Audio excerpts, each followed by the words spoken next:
लोकसभा चुनाव में समाजवादी पार्टी ने पिछड़ा, दलित और अल्पसंख्यक यानी पीडीए फॉर्मूले की नज़ीर न सिर्फ बीजेपी को दिखाई बल्कि पूरा एनडीए गठबंधन अखिलेश की इस प्लानिंग से हिलकर रह गया था। ये सब कुछ चल ही रहा था कि अखिलेश 37 सांसदों को जितवाने के बाद देश की तीसरी सबसे बड़ी पार्टी के मुखिया बन बैठे। अब अखिलेश की नज़र 2027 में होने वाले विधानसभा चुनाव और फिर 2029 में होने वाले लोकसभा चुनाव पर पूरी तरह से गड़ गई है। लेकिन इस बार अखिलेश ने पीडीए फॉर्मूले में एक नया फ्लेवर डालते हुए कुछ ऐसा कारनामा कर डाला जो न सिर्फ बीजेपी बल्कि एनडीए की नींव को ही हिलाकर रख देगा। आखिर अखिलेश ने इस बार उसी फार्मूले की नज़ीर के तौर पर 3 ऐसे हथकंडे आजमाए हैं जिससे अब पीडीए में एक नया ए जुड़ गया है। यानी अब पीडीए डबल ए की शक्ति के साथ हॉर्लिक्स की वो ताकत पा चुका है जिसे कहेंगे पिछड़ा, दलित, अल्पसंख्यक और अगली जाति का कॉम्बिनेशन।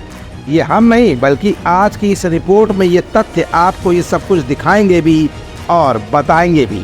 दरअसल लोकसभा चुनाव में समाजवादी पार्टी को पीडीए से मिली सफलता के बाद अब उपचुनाव के ठीक पहले पार्टी ने ब्राह्मणों पर फोकस करना पूरी तरह से शुरू कर दिया है।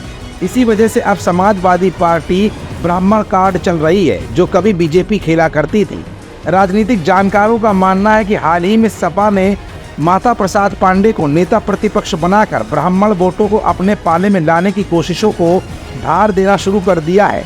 ब्राह्मण बाहुल्य सीटों में मिली सफलता के बाद सपा की उम्मीदें जाग गई हैं।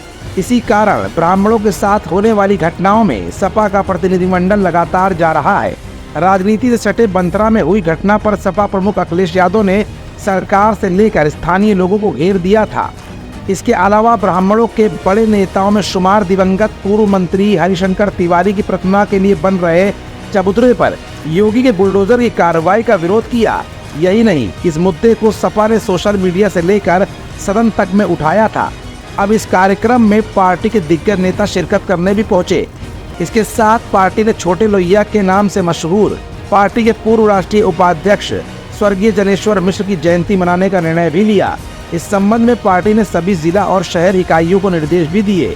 यूपी में कुछ समय बाद होने वाले विधानसभा उपचुनाव में सपा ने ब्राह्मण कार्ड खेलकर एक नया दांवपेच खेल दिया है। इसी रणनीति को पार्टी ने टेस्ट के तौर पर अपनाने का निर्णय लिया है। अगर सफलता मिली तो 2027 में इसे जारी रखा जा सकता है। इसके पीछे पार्टी का संदेश ये है कि समाजवादी पार्टी यानी कि सपा सभी वर्गों को आगे लेकर चलती है। जो पीडीए का फार्मूला था उसमें पीड़ित, शोषित और पिछड़े अगले भी शामिल हो गए हैं। बड़ी संख्या में सपा से ब्राह्मण जुड़े हुए हैं। पूरे राज्य में ब्राह्मणों का शोषण और दमन हो रहा है। जगह जगह हत्याएं हो रही हैं। सपा पीडीए में जितने पिछड़ों को मौका दे रही है उतना अगड़ों को भी दे रही है। यही बात का संदेश समाजवादी पार्टी आम जनता के बीच में और खास तौर से ब्राह्मणों के बीच में पहुंचाना चाहती है। वो अपने फार्मूले पर कायम है। मतलब साफ है कि अब पीडीए का दूसरा संस्करण और भी ज्यादा तगड़े फ्लेवर और नई शक्ति के साथ पीडीए अखिलेश ने तैयार कर दिया है। अब ऐसे में 2027 में होने वाले विधानसभा चुनाव और 2029 में होने वाले लोकसभा चुनाव में अखिलेश का ये पीडीए फॉर्मूला नई शक्ति के साथ PAA बनकर उभरेगा जो बीजेपी और एनडीए के लिए गले की तगड़ी फांस भी बन सकता है।